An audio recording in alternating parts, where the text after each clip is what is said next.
What's going on, everybody? Welcome back to the channel. Today we are going to do a quick test on this mass airflow sensor.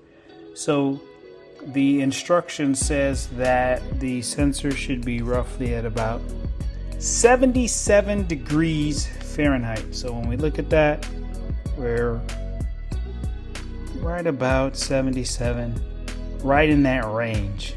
Okay, so then what you want to do is you're going to put your leads from the multimeter on pin 1 and 2, which is from the left, with this connector piece facing up. You're going to do from the left 1 and 2. So we're going to go ahead, get our leads on that. And we're supposed to read between 1.94 and 2.06 kilo ohms. So let's go ahead and take a look. Okay, so we're set to ohms. So we're going to go ahead and read those two pins. Pins 1 and 2.